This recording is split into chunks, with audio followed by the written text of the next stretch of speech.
Artificial intelligence A1 వినియోగంలో China సరికొత్త మైలురాయిని అందుకుంది. జిన్జియాంగ్లోని ఒక వస్త్ర పరిశ్రమలో ఒక్క మనిషి కూడా లేకుండా A1 రోబోల సాయంతో 5,000 మగ్గాలు నిరంతరాయంగా పనిచేస్తున్నాయి. దీనికి సంబంధించిన వీడియో సోషల్ మీడియాలో వైరల్ అవుతోంది.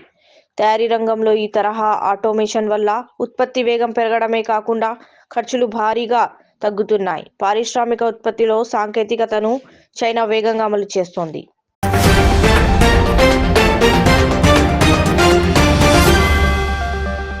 భారతదేశ అభివృద్ధికి తన జీవితాన్ని అంకితం చేసి ప్రజాసేవను పరమావధిగా భావించిన మహానుభావుడు భారత మాజీ ప్రధాని డాక్టర్ మన్మోహన్ సింగ్ గారి వర్ధంతి సందర్భంగా వినమ్ర నివాళులు అర్పిస్తున్నాం.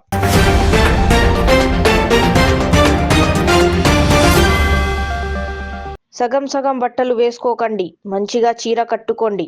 మాజీ సర్పంచ్ నవ్య.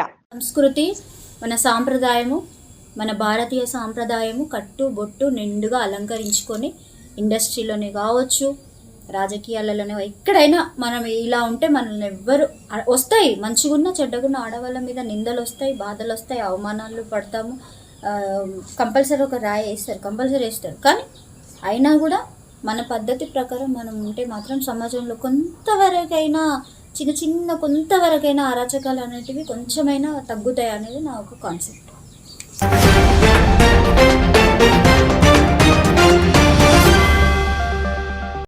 నేను హీరో అవ్వాలి అనుకుని వచ్చాను, నేను అవ్వలేకపోయాను, నువ్వు అయ్యావు అని పోలీస్ స్టోరీని బెంగుళూరులో చూశారు మా నాన్న.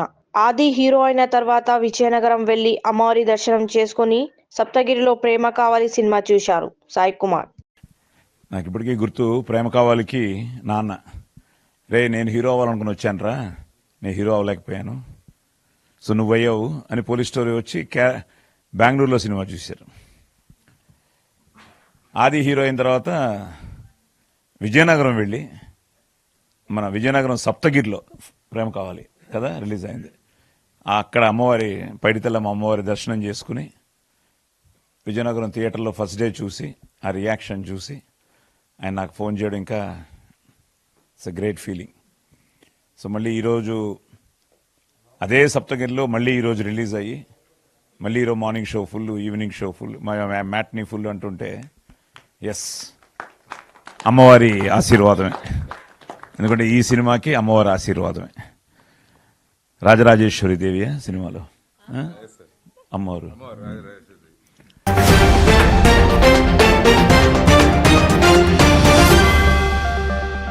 పుష్ప సినిమాలో స్టైల్లో ఆవుల స్మగ్లింగ్.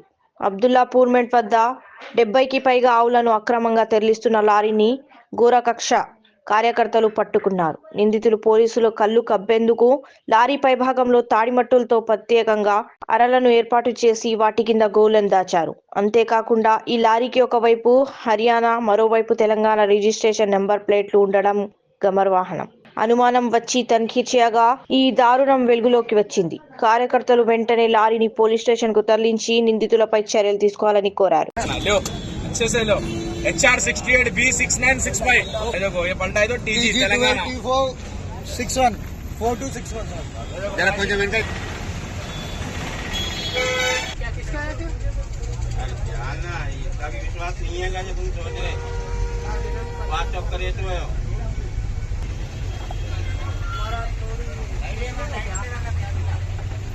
लाइट जल रही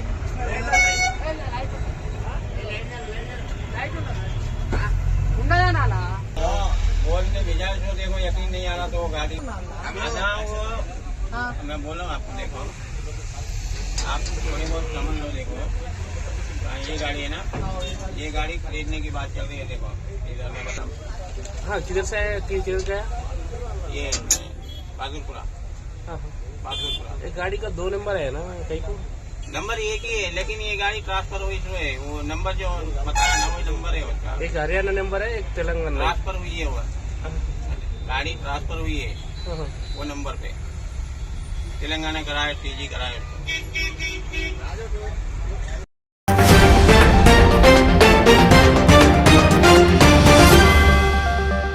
లో ఘోర రోడ్డు ప్రమాదం. అదుపు తప్పిన ట్రావెల్స్ బస్సుని ఢీకొట్టిన కారులో ప్రయాణిస్తున్న 4 అక్కడికక్కడే మృతి.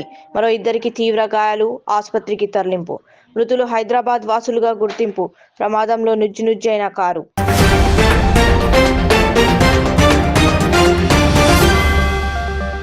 2025 తనకెంతో గొప్ప సంవత్సరమని నటి సమంత అన్నారు. ఈ ఏడాది తన జీవితంలో జరిగిన విషయాలను గుర్తు చేసుకుంటూ ఫోటోలను సోషల్ మీడియాలో పంచుకున్నారు. అన్సీన్ వెడ్డింగ్ ఫోటోతో పాటు శుభం సినిమాలో చిత్రాలను షేర్ చేశారు. ప్రస్తుతం ఆ ఫోటోలు వైరల్ అవుతున్నాయి.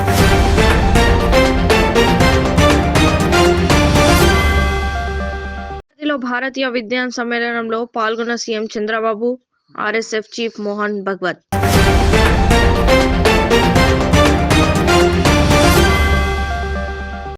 కేసీఆర్ పై కక్షతో ఆంధ్రబాబుతో కుమ్మక్కై పాలమూరును పడావు పెట్టిన రేవంత్ రెడ్డి చంద్రబాబు చెంచాను తెలంగాణ నీటిపారుదల అధికారిగా నియమించి మోడీని అడ్డుపెట్టుకుని తెలంగాణ నీళ్లను దోచుకోవాలని బాబు కుట్ర. మాకు 45 టీఎంసీలే చాలంటూ ఏపీకి అనుకూలంగా సిడబ్ల్యూసీకి లేఖ రాసిన కాంగ్రెస్ సర్కార్ ఈ చారిత్రక ద్రోహానికి రేవంత్ అండ్ కో భారీ మూల్యం చెల్లించుకోక తప్పదు.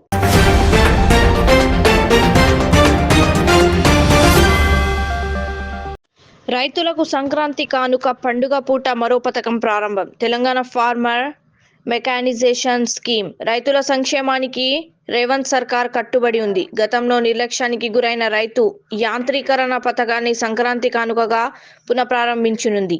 జనవరి మొదటి వారంలో ఈ పథకాన్ని ముఖ్యమంత్రి చేతుల మీదుగా ప్రారంభించనున్నారు.